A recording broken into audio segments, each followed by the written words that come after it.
Welcome back, Transaction Care. My name is Lillian Hernandez, but you can call me Lily. Like the flower, we are learning and growing together. Welcome to another live Q&A. Let's get situated. If you have your questions, just drop them in the chat. I will definitely answer them.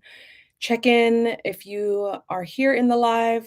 Tell me where you're from. Drop your name, your city, your state, country. We've gone international here on Transaction Care. I'll tell you that much. So for anyone here, drop your chat, but I have some talking points we can go over. Until then, and the replay will be available, so don't worry if you missed it live. Welcome and hello to all those in the replay as well. I see you. All right, so a little bit about myself. My name is Lily, like the flower. I am a real estate transaction coordinator, entrepreneur overall. It's the overall, I'm more than that as well, but my focus is real estate. I have my real estate license. I'm a certified transaction coordinator here in California, in the Bay Area specifically. What is a transaction coordinator? We will get into that in this chat, but also I enjoy working in real estate. I enjoy helping people in real estate. My aim is to demystify the business of real estate from my point of view as well as others. I have a podcast as well as this YouTube channel. So let's get into it. Also, announcement at the end of this conversation, something new I've been working on for a while is going to be announced. So stay to the end of this. Podcast. I also have a podcast, Transaction Care, the Transaction Care Podcast. Go to transactioncarepodcast.com. I'll put the link in the description here. For those that didn't know, now you know. I have a podcast, like I said, demystifying the business of real estate as told from my point of view, as well as others within the real estate industry, the business world. We just discuss real estate, business, empowerment, money. Money is a big one. I love talking about money. But if you haven't already, check it out. Go stream. I'm on episode 9. Episode 10 drops Monday. New episodes every Monday, 4 a.m. Pacific Standard Time, 7 p.m. Eastern Standard Time. I'm trying to make sure I hit all angles. Internationally, you get it when you get it. Tell me if there's an appropriate time you would like to hear the podcast, but it's available to stream. Several episodes up there. And my most recent guest was Jessica Shields. She's a child psychologist, mother of 4, an amazing person. We met at a business course last year, an online business course held by Nicole Walters, and she was definitely one of the go-getters in the group that took on the lead whenever she got an idea. She executed it immediately. But on top of that, she inspired me to I was inspired by her work to want to have her on the podcast because I wanted to discuss our relationship with money from our childhood. And she shared some amazing tips that I'm going to implement in my life with my nephew and my niece, all of my nieces and nephews, or any children that come across my life, and myself as well. Honestly, she broke down one really good tip that she said is to model your expectations. And at first, I heard her say it and I was like, yeah, that's a good point. And then I really thought about it. It's like, well, we can't expect our kids to just know how to spend money or, save money or invest. We have to teach them as well as participate in that process. So I thought that was amazing. So go check out that episode. That episode is episode 9 called Parent Them Successful. My previous episode before that was talking all about the real estate exam. I am embarking on taking my real estate exam in a different state. I will make that announcement pretty soon, not in this episode, but in future episodes on this channel. I'm going to just document the whole journey. I'm getting nervous even talking about it because it's brand new. It's a whole different state. It's a state I frequent. So it isn't like foreign territory, but just the thought of starting school again and being educated. I remember getting ready for my real estate exam. And I talk about that in the podcast as well, in terms of failing, how I overcame failing and why I failed. I failed on purpose. You got to go listen to the podcast to find out why I failed on purpose. It's not a good reason. It's self-sabotage. I did an episode here on this YouTube channel talking about self-sabotage. I took a self-sabotage assessment, and of course, my results came back as I was an avoider, an extreme avoider. And as soon as I read those results, I was like, yeah, that's pretty accurate. That is very accurate. So, lots of content available on all of my platforms here on YouTube as well as a podcast. So, whatever you want me to talk about or discuss, it's most likely already uploaded, but I have no problem talking about it again. Like I said, I'm trying to give as much information as I can. I've worked in real estate for almost 20 years, since 2004, since I was fresh out of high school, just looking for a job to pay for my CDs and to buy me lunch. Simple. I didn't ask for much. Growing up, I just needed a few bucks to afford my music habits and to put gas in my car and to eat. I mean, those are the basics I'm pretty much getting down to now in terms of, like, spending. Like, just give me some Beyoncé tickets, feed me, and make sure I have enough to pay the bills.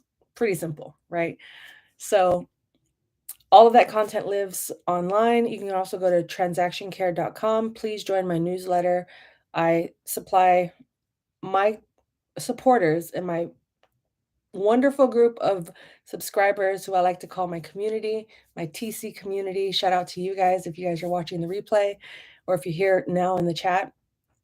But I give them exclusives, like the announcement I'm going to make at the end of this live. They are already privy to that information. They know what's coming in 2 weeks. 2 weeks away from this announcement, but they already know they're going to get the discount. So if you haven't already joined my mailing list, you definitely don't want to miss out on my weekly TC weekly newsletter. It's informative, it's fun, and you get access to me as well in a more intimate setting versus, this public space and whatnot. But I also share my calendar with them that only they have access to, no one else.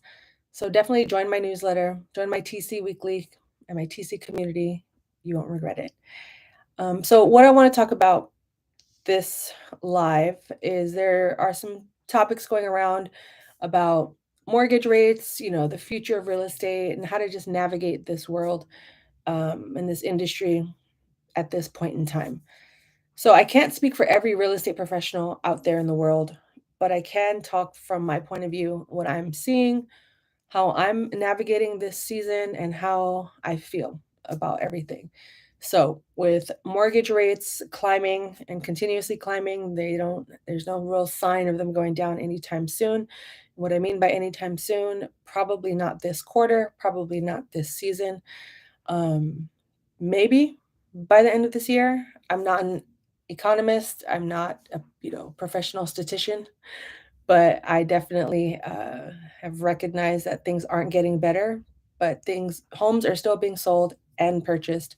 So definitely, from my point of view, the best solution at this point in time is to, if you're serious about real estate, is to just use this downtime if you're having a slower season to definitely just organize your systems, update your systems, cancel any unwanted subscriptions, and tighten up your budget.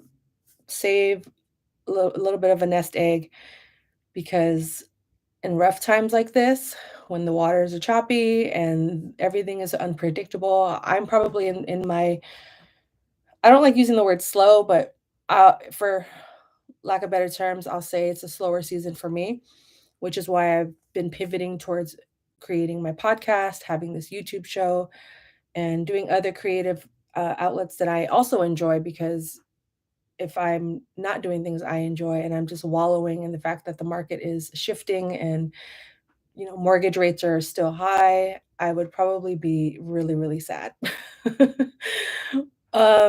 And it's okay if you're an entrepreneur and you're looking for work, it's okay to get a part-time job or a full-time job and go back into the workforce. That's perfectly fine.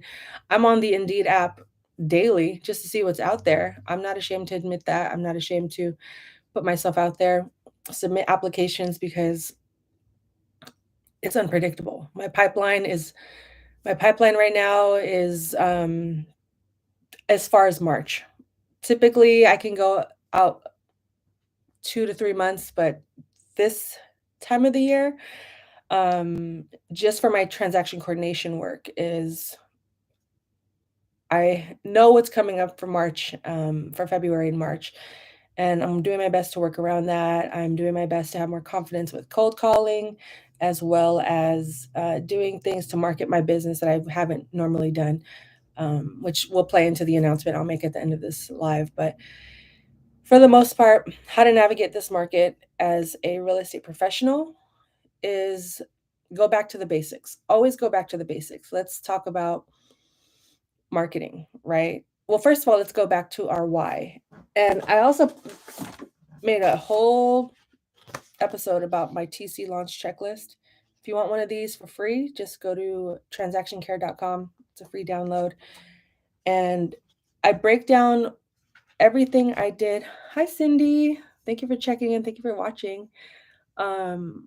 Let's see. Okay? So Cindy has a question. You probably get this question a lot. What is your experience working across brokerages as a licensed agent? Do you know if brokerages that hold your license can tell you? I don't know if your question cut off. Did it stop it? Do you know if the brokerage that holds your license can tell you? That's where it stopped. So feel free to add, but I'll let me answer your first question. What is your experience working across brokerages as a licensed agent? So, oh, I see. Okay. So she wants to know if you're allowed to work outside of their brokerages as a TC. Okay, gotcha. That makes a lot of sense. So I am licensed. I do have my real estate license. I'm not a realtor. I don't belong to the California Association of Realtors in terms of paying dues and paying them to practice real estate as a realtor, but I do have my license, and I haven't had an issue working with other brokerages within my area. I'm in the Bay Area.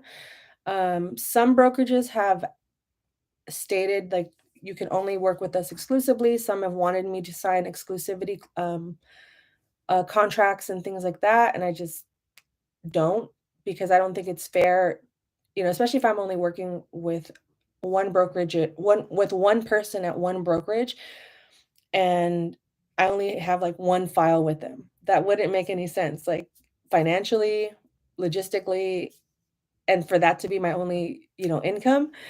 Um, there's no real law around it. It's a broker to broker rule, it's an internal rule.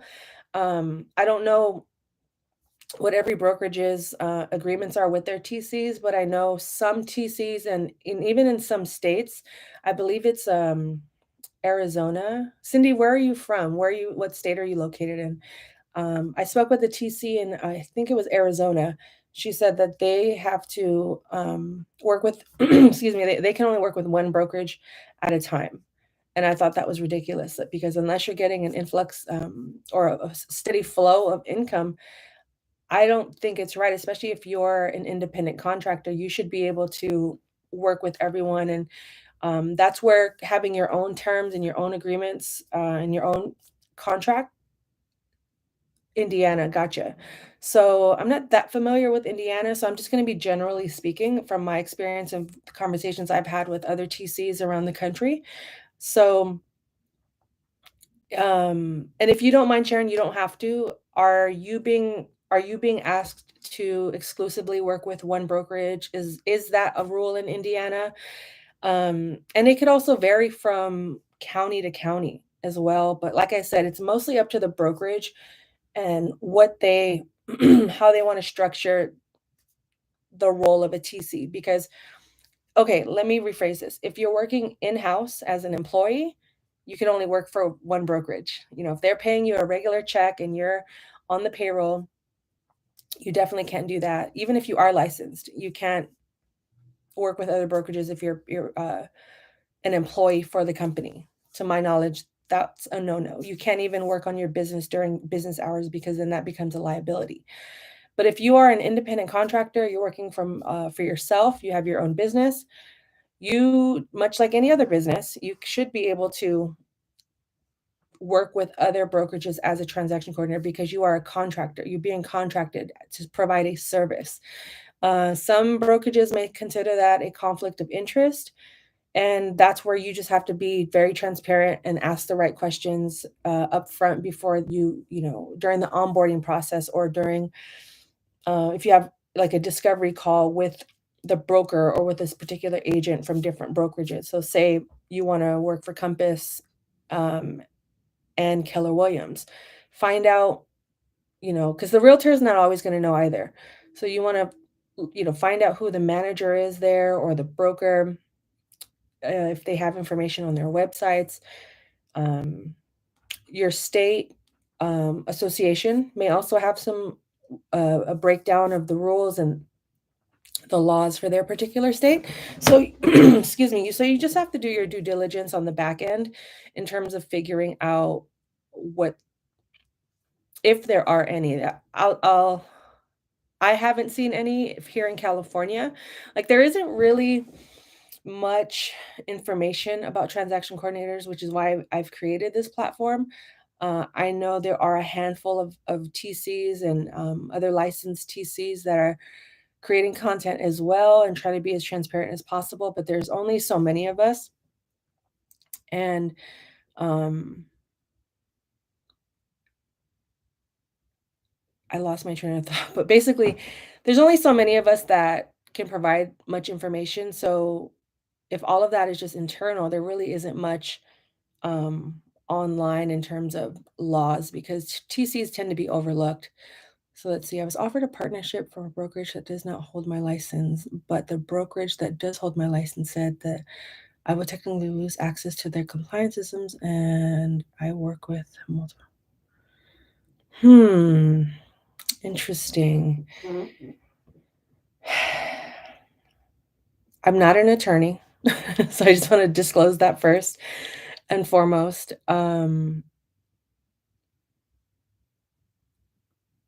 It's a gray area, to be honest. It really is. But many of the TCs I know that run their own business do hold their license with a specific brokerage, um, and still are contracted outside with others. But if you're being offered partnership with a brokerage, but the brokerage that does hold my license said that they would would you mind specifying what you mean by partnership? Like, are you being, like, vested in the company? Like, are you gonna be part owner? Are you gonna be an employee? Because there is the technicalities between an employee and a contractor are different. Like I mentioned earlier, if you are an employee, um, there are a lot more restrictions in terms of working with other people. Yeah, not a problem. Not a problem, Cindy. I definitely it's a complex question, but in terms of what to do, I don't wanna say, "Well, just pick the one that's gonna give you partnership," because I also don't know the legalities within the Indiana state, for real estate in terms of, what a TC does, not an employee, just working with them as a preferred vendor. Yeah, I don't okay, let's talk about preferred vendors, right? Are they doing this with the people that do home inspections, that do pest inspections? They're still privy to information about the property that no one else would be. So why would it be different for a TC? Yes, we're looking at contracts and things like that, but you're still privy to just as much information as someone going in there with as an inspector or even as an escrow officer or title officer. Title and escrow look at contracts every single day from different brokerages. It's a part of the mortgage lenders, lenders, mortgage assistants, assistants. Like, I think they are looking at it from a very limited point of view. I don't see the difference between a contractor that's someone within the home versus someone working at escrow. versus a TC. We're all looking at a lot of the same paperwork. We're all talking about the property in the same way. Who's to say the home inspector is not going to go and tell their friend like, "Hey, I'm working on this property. It's coming on the market next week, but it's it's off market right now. You should go talk to this realtor." Why is that okay, but a TC can't work at different brokerages as a contractor, an independent contractor? What You're not a dependent contractor. It's independent. Means you're separate, you're on your own. Do you have Cindy, do you have excuse me, do you have E&O insurance, errors and omissions? I just had this conversation, right? She said, "I can't agree with you more." I just had this conversation yesterday. I hopped into a Facebook Live with a couple of awesome transaction coordinators. Perfect. And that's good you have an LLC as well to separate your business from your personal. So, and we can talk about that in just a moment. But I'm glad you do have errors and emissions insurance. For anyone out there, either watching live or in the future with the replay, errors and emissions, errors and omissions. I'll put it in the chat. Um, it's important to have as an independent contractor. So whatever field or whatever area of real estate you are working on, starting a business in, it's important to be covered with insurance. I think 5 years ago when I went independent, it was around like 500, and I think now it's almost closer to 1,000. But you pay it one time a year.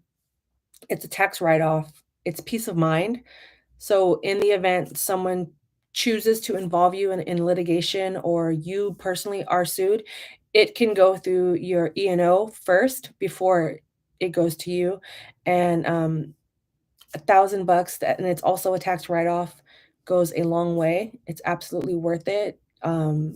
Knock on wood, I haven't had to tap into it, but there also are a lot of benefits to having it, not just the peace of mind. But you get discounts, you get access to other services that they offer.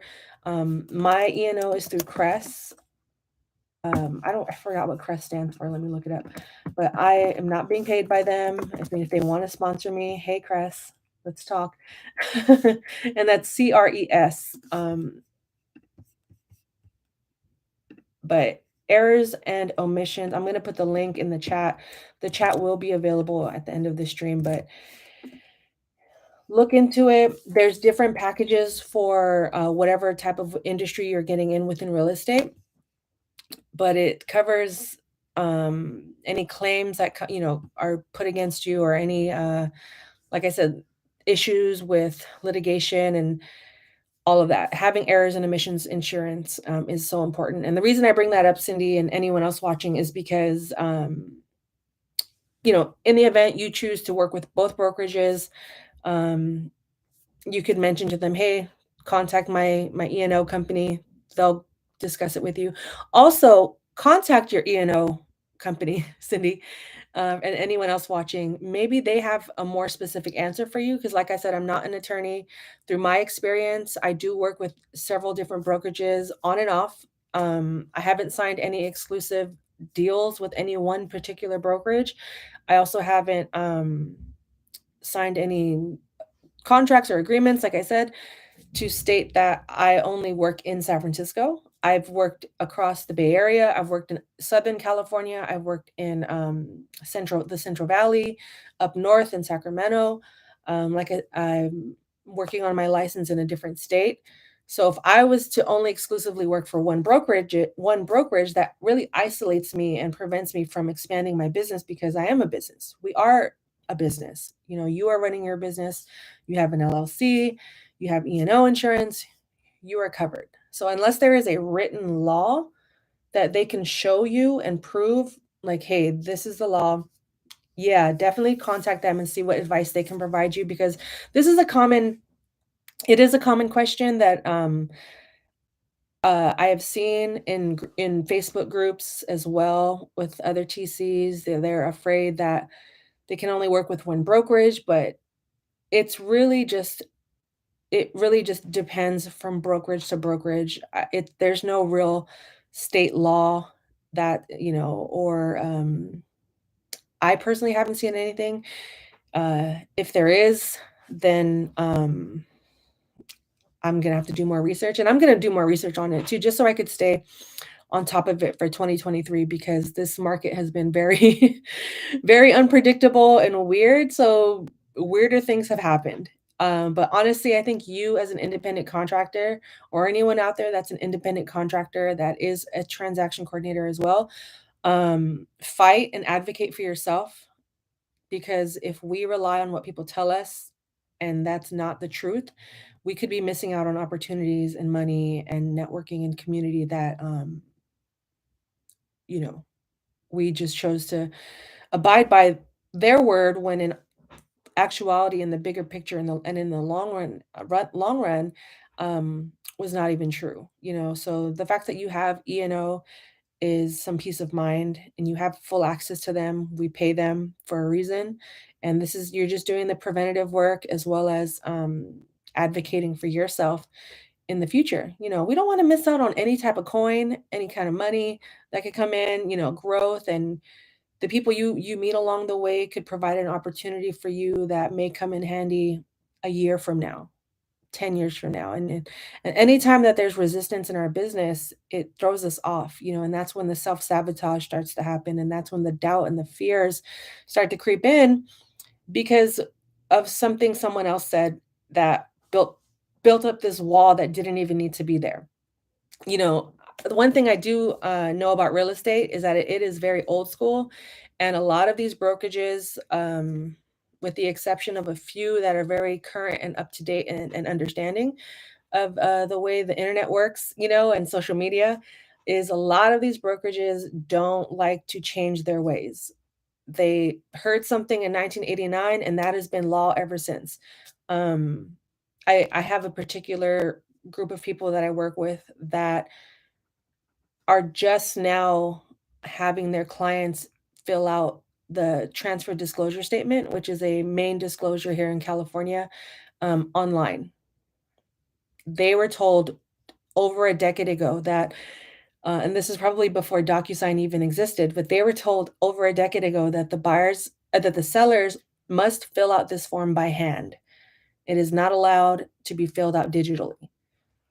Fast forward 10 years later, here we are in 2023. They're just now embracing digital signatures and having their sellers complete disclosures online because of something someone told them over a decade ago. So keep that in mind as well for anyone out there running their business, that it's okay to challenge people's ways of doing things unless it's the law.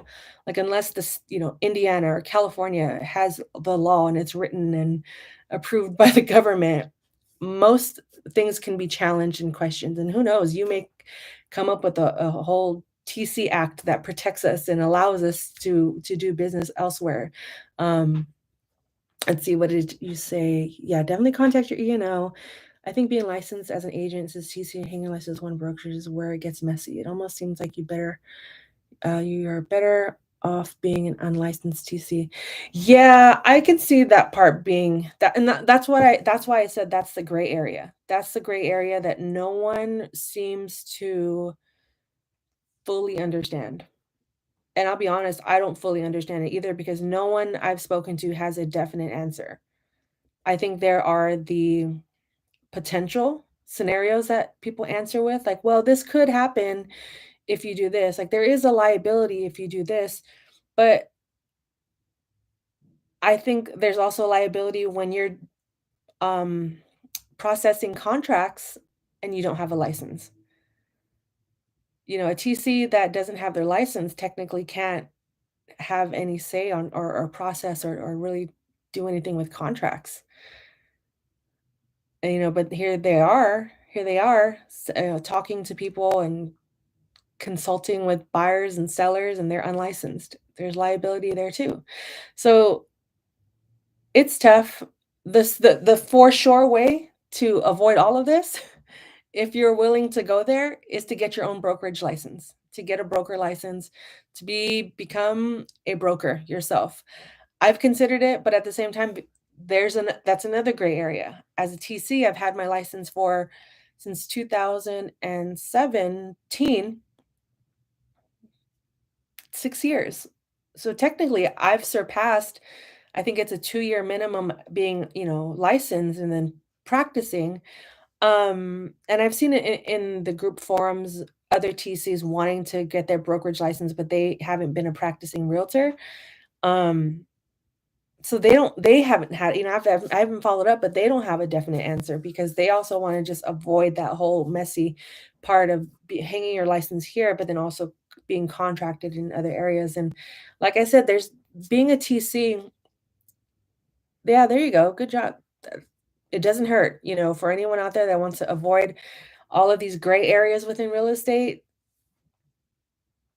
get your brokerage license because become a broker because then you are like the ultimate boss, and you could just hang your license under you, and then you can have other people hang their license under you as well. Maybe you can create a TC um, agency where it doesn't get messy. That's another source of income, another thing to think about. It doesn't have to be you. It could be anyone watching this. It could be me. I don't know. But becoming a broker is definitely a guaranteed solution to getting out of this whole mess because it is a gray area. It's a gray area here in California as well. So unless you've signed an exclusivity contract, I think that's the right term. There's no reason you shouldn't be able to TC for other brokerages or other realtors within your state or your city or your county, honestly, because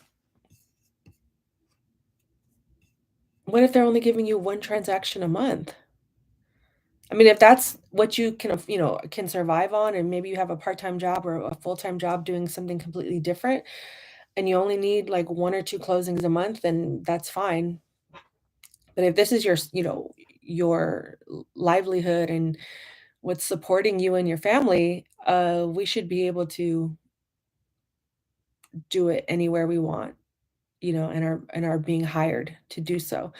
Um, this is something I need to work on as well as having my own. I'm blanking on the term right now, but basically like my own service agreement that's similar to like an exclusivity contract, but it's mainly just saying like, hey, this is what I provide. I do work with other brokerages, and I would speak to an attorney in terms of getting this. I know a couple other TCs have agreements that they provide realtors upfront, and then it could let you off the hook as well for a lot of the liability that comes with this whole, just messiness of it all.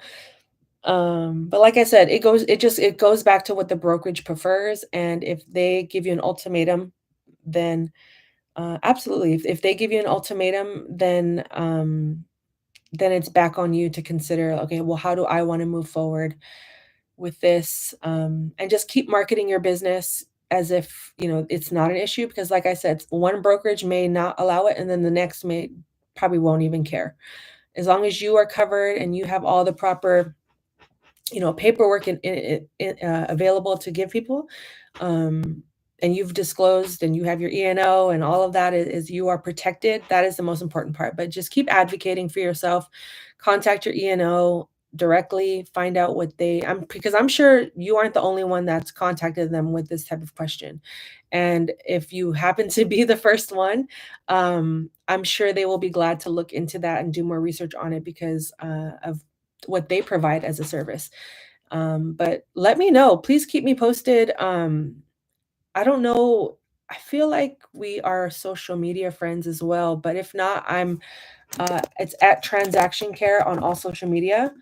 Follow me on Instagram, TikTok, Facebook. I check all my notifications, messages. I want to hear the update, and I'm gonna do some research on it as well. And I feel like this is gonna be a video I do as well, just for future use, so other TCs can have this because it's an important topic. It's a question that gets asked often, and I haven't seen one straight answer across the board. Like, "This is law, this is what we do because the president said so," or because the governor said so, or because, you know, the association of realtors in the National Association of Realtors, said so.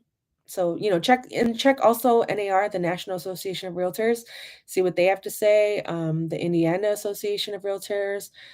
You just a part of being an independent contractor is doing our own due diligence and doing all the dirty work and doing all the research that someone else we could pay someone to do, but it's also good to have this knowledge, handy for yourself because so much falls through the cracks, and like I said, people hold on to what one person said a decade ago, and that law may not have ever even been a law, or that rule was just someone they felt like saying it to make their day easier because they didn't wanna do the due diligence. But Cindy, definitely keep me posted, and if you have any other questions, I'm here. I'm more than willing to answer it. I don't there are no repetitive questions, there are no dumb questions.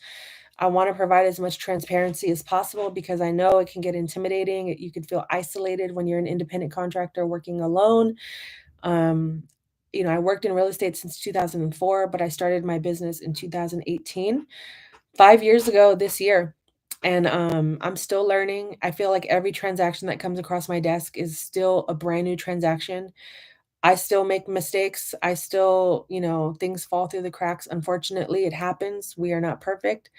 And I'm learning. I'm learning through you all. I'm learning, through my own experiences and conversations with other TCs, which I think is kind of cool because it's kind of like talking to myself a lot of the times. You think you're the only one going through something, and then you bring up like a certain scenario, and the other TC I'm talking to is like, "Oh my God, that same thing happened to me, but in this situation, and this is how we handled it." And it's good to just form community and not feel intimidated or alone because you're not alone. We are a small but mighty group of people within this real estate industry, and we are very important. And like I said, you don't want to miss out on any coin or any other opportunities to expand your career or to expand your knowledge in this industry because you may not want to be a TC forever. You may want to become a realtor or a broker one day, or a office manager or something completely different, an investor or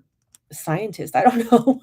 But a lot of these same steps and getting in the habit of advocating for yourself is always going to apply, and getting in the habit of searching for the answers and asking questions, that's always going to apply no matter what industry you're in, or even within the household in your personal life.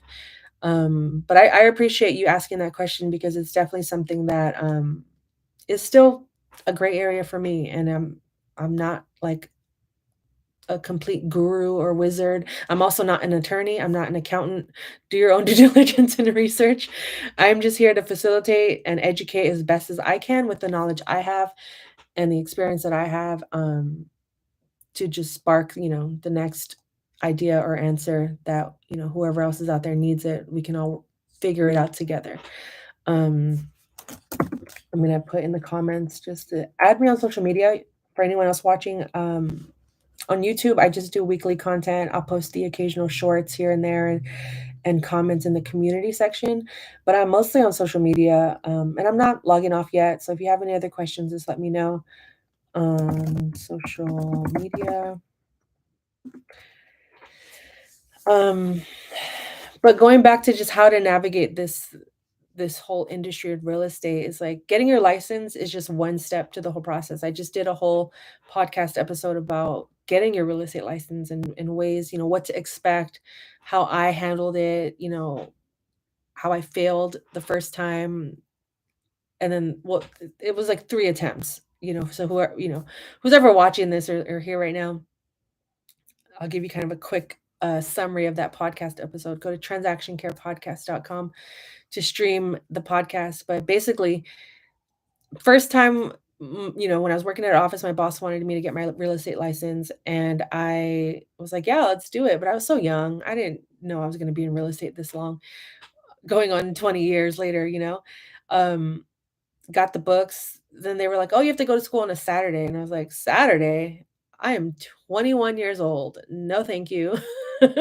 So I didn't even show up that first time. Then fast forward, I'd say 7 years later, I, I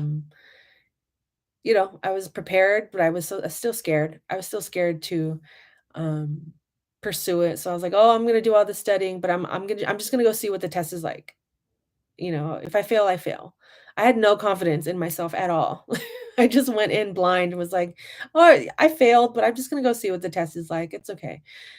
And then after I failed, I was like, "I don't ever wanna put myself through that again. I can't believe I failed that. I know I could have passed it." I just at the very end, I just it's like if you're playing basketball and you go up for a layup and then you stop right under the court and you're all alone and you pass it to someone and then the ball gets stolen. That's how I felt when I failed my real estate license. And basically in this podcast episode, I'll put the link here in the description. I I just don't want anyone to have to go through that. And now that I'm embarking in this new journey with taking my exam again in a different state, I'm gonna take my own advice and not get caught up in the scary parts of it or the unknowns.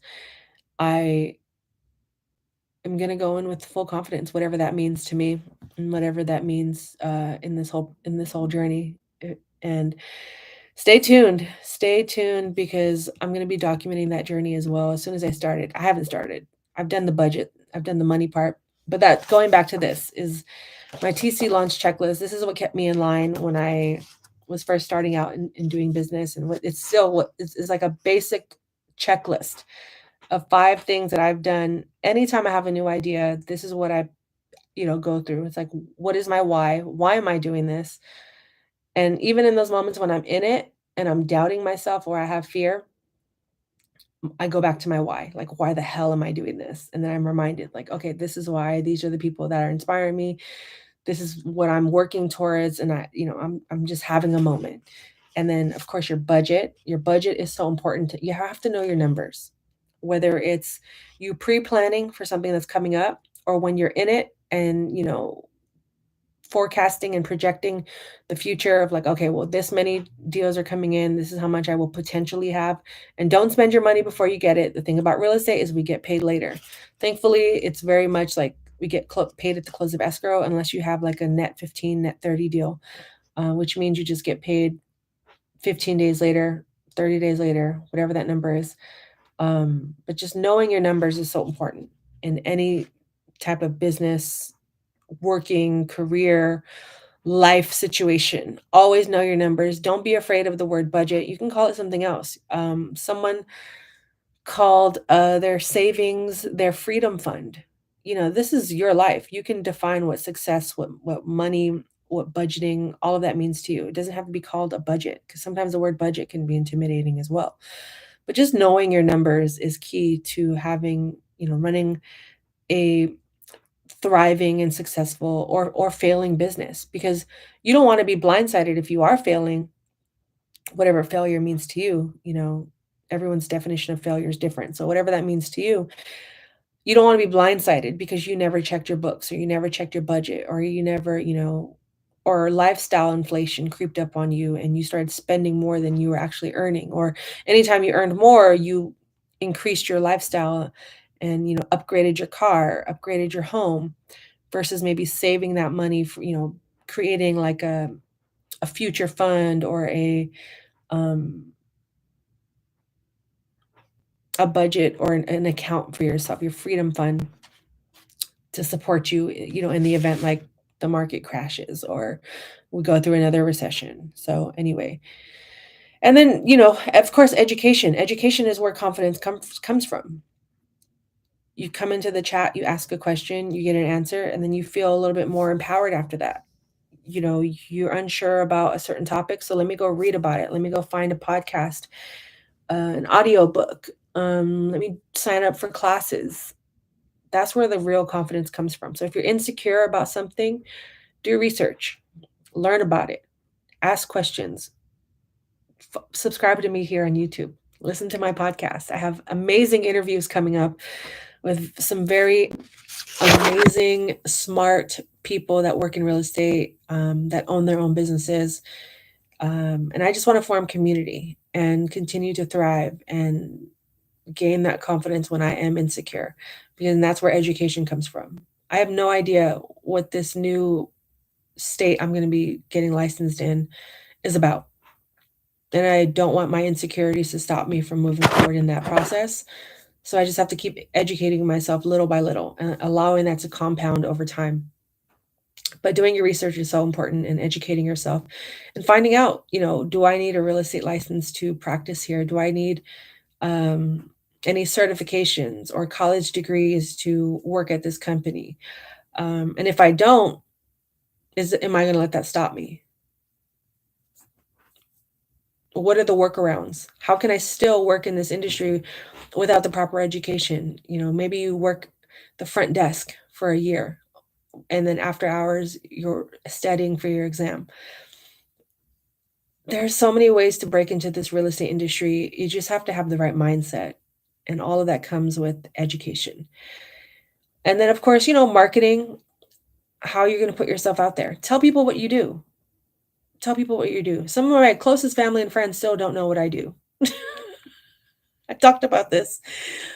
I talked about this in my I talk about this a lot. I think it's funny that we all don't ultimately know what we do. Like, we could know the basics, like, oh, that person is a doctor. But for many years, so many of my family introduced me as a lender. I'm not a lender. I have no background or history with lending or mortgages, nothing. I was a transaction coordinator. I worked at a real estate office for many, many years, office manager, and my titles are just a small part of me. I'm more than just a TC. I like to consider myself more of an educator, if anything. And yeah, so just always be marketing yourself. Always tell people what you do, or if you're pivoting out of it, don't be ashamed to say, "Oh yeah, I quit doing that," or "I'm gonna quit. I'm going and just doing something else." If that's what's calling you, go for it.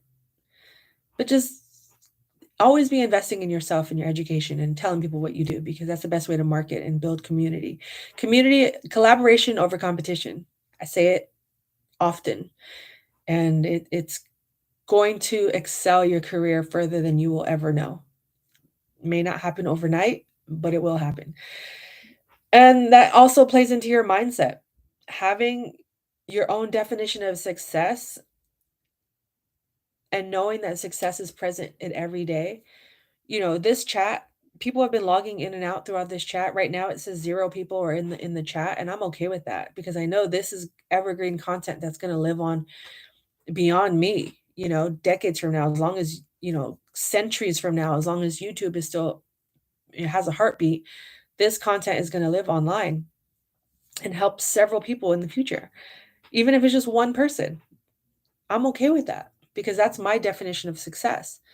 And even if I don't help anyone, I've just gained more confidence with my public speaking, with technology. The first time I went live a few months ago, I didn't even know there was like a specific room that I had to go in on the back end to press start. I thought I could just log into my YouTube and say, "Hey guys, I'm here."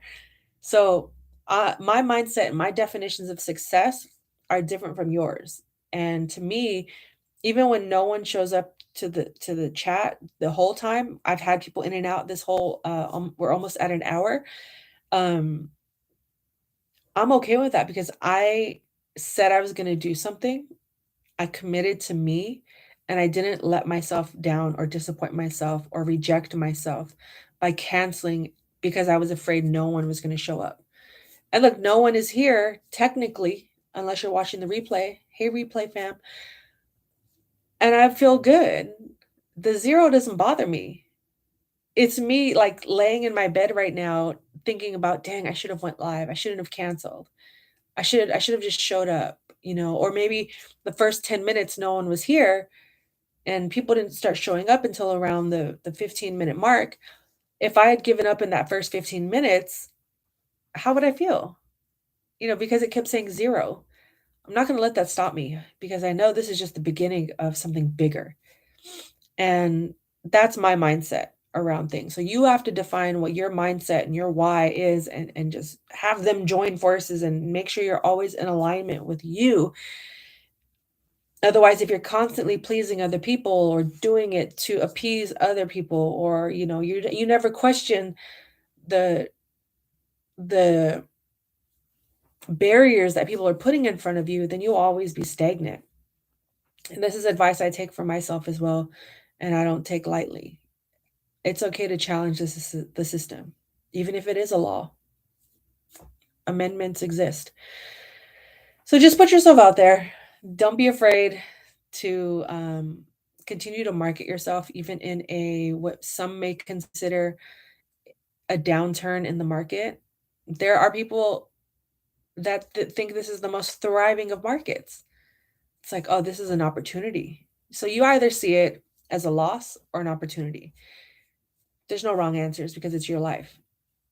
And in this market, how I'm navigating it is I'm just being consistent, learning consistency, learning how I am with consistency, and recognizing my patterns and the narratives that I'm telling myself in situations when I feel scared or I don't feel like it's worth it, or when I'm not making money. As of today, February 15th, 2023, I haven't made any money from YouTube or podcasting. And if that was the only reason why I was doing these things, I probably would have given up months ago. Will this eventually make me money? I believe so. I have faith it will. But none of that's going to happen if I don't show up. If I just expect to get a check from YouTube or from a sponsor or from anyone watching this, right? Of course. Also, you guys could send me tips. I have a buy me a coffee account. I'll put that link here in the bio, so in the comments. You could definitely, like, there are ways to monetize these things without having to have a bunch of followers and subscribers. But it's not all about the money. If I absolutely need to make a dollar extra money here and there, and I'm not, you know, rich by anyone's, maybe what people consider rich or standards. Like, I have enough, and I had to learn to be okay with enough. What does that mean to me? Like I said earlier, it's like, okay, well, my home is taken care of. I'm eating every day, 3, if not more meals a day, because your girl gets hungry. My bills are paid. My hair still looks good. Getting haircuts as frequently as possible. Um, I have insurance, and I'm still trying to get these Beyonce tickets. Like, I'm okay with that, you know? I love to travel, so that's a priority for me. So versus, me getting money and splurging on shoes and then never being able to travel, that's just a misalignment on my part. I love Don't get me wrong, I used to be obsessed with getting new shoes all the time, and now I'm always in Crocs. And I have 1 pair of shoes, 2 pairs of shoes that I wear because my foot has, been healing from an injury last year. So it's like, if I was to spend all my money on shoes, but never on a trip, then I'm misaligned with myself. And that's just the same way with navigating this market, navigating your business, is use this time to get aligned with yourself. Use this time to get realigned with yourself. Use this time to get realigned with yourself. I'll say that over and over again because it's important to check in with you. So now in the future, you can look back and say, okay, this is a reference point for me. This is when I was at my lowest. This is when I was at my worst. I don't ever want to go back there. This is what I did to get out of that. These were the tools I had in place. I hired a coach. I went to therapy. I started journaling. I started reading more books. I started changing my morning rituals. I started working out. I started making more cold calls. I started sending more emails. I started going to open houses. There are opportunities everywhere. Everywhere. There are opportunities on your phone, on this laptop, outside of these 4 walls in this office of mine. There are opportunities everywhere. You just have to go after them. and take a lot of no's. Be okay with failure. Be okay with rejection. The more rejection and failure you have, the easier it will be to get to that yes. Be like, okay, they already rejected me. That was the biggest pie in the face I could have gotten. Everything else is uphill from here. So don't be discouraged. Stay in it. This has been a very good chat. I'm still here, not going anywhere. I'm almost approaching 1 hour. I had a lot of good questions that were asked. And for anyone else in here, let's keep talking. I want to talk about artificial intelligence. What's going on with it? What's going to happen? Let's see, at the 55-minute mark,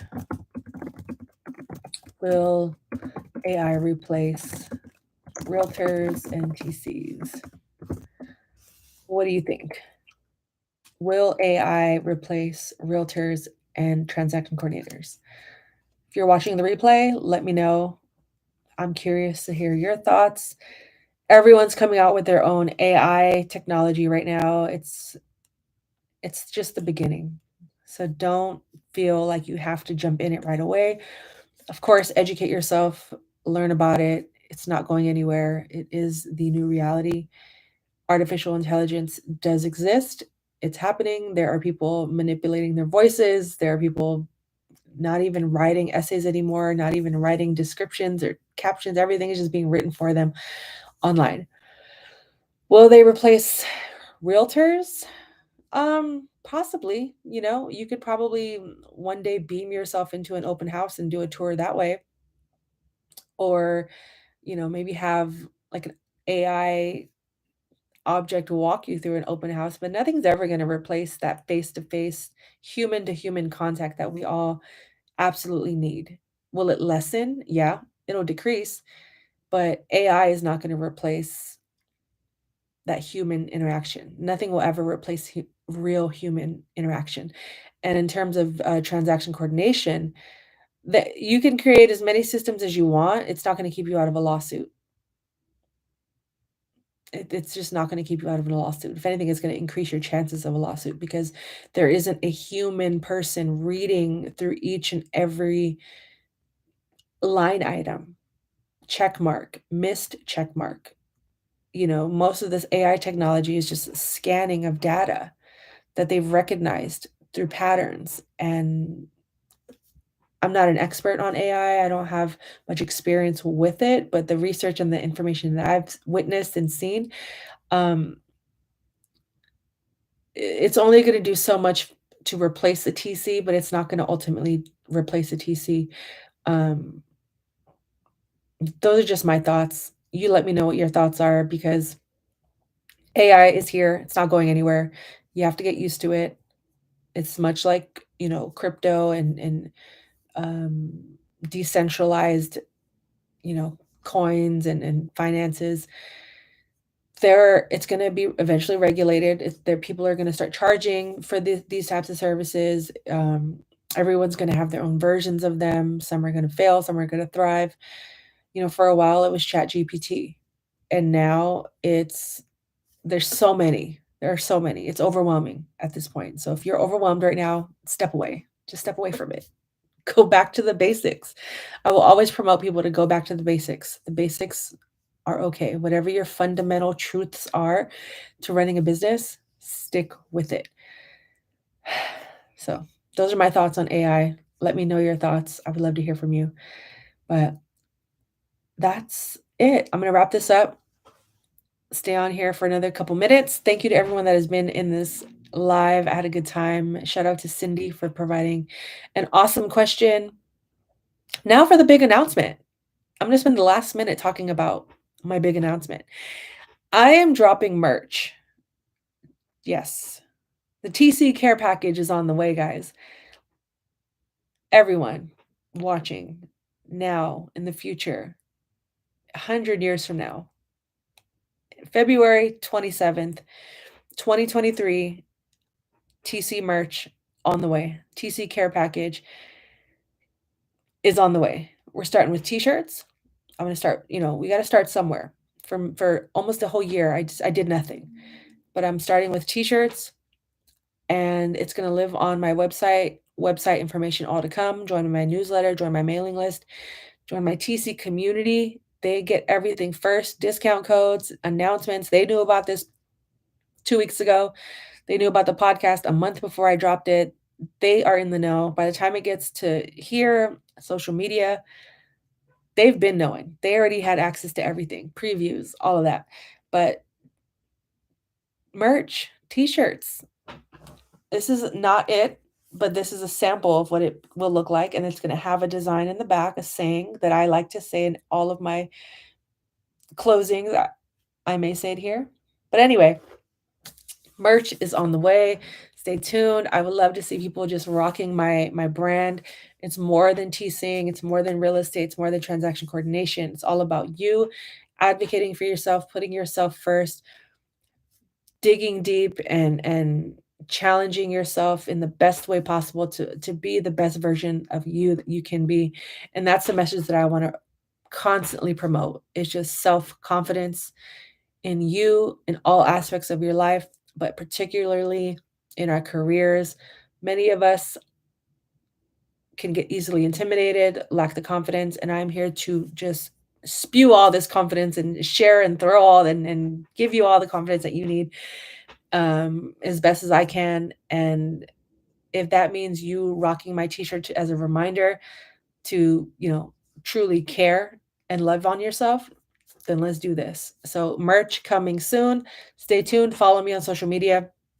I'll make all the announcements in the next couple of days. Thank you for rocking with me during this live. I'm going to be going live again next Wednesday to give you guys a summary of what's been going on, a real day in the life of a TC, what's going on there, how my month, a summary of the month of February, transactions closed, scenarios I've gone through. But every third Wednesday will be a Q&A style. Every fourth Wednesday will be just a monthly summary. I'll probably bring on maybe a guest to chat with me through that whole process. But either way, I'm an hour in. I enjoy doing these lives. I enjoy answering your questions and supporting you in any way possible. If you want to reach me directly, go to transactioncare.com, leave a comment here in the comment section. Subscribe. Follow me on all social media platforms at Transaction Care. It's easy, at Transaction Care. Merch soon come. Stay tuned. And until the next live, until the next episode, care for yourself, care for your wealth. Yeah. Merch coming soon. Your time is worth it. Let's coordinate. And there are no gatekeepers here. I'm giving you the keys, you guys. I'm giving you the keys. There are no gatekeepers here. I appreciate your time. My name is Lily, like the flower. We are learning and growing together. Talk soon. Go check out the podcast and subscribe. Tell a friend, tell a friend, tell a friend.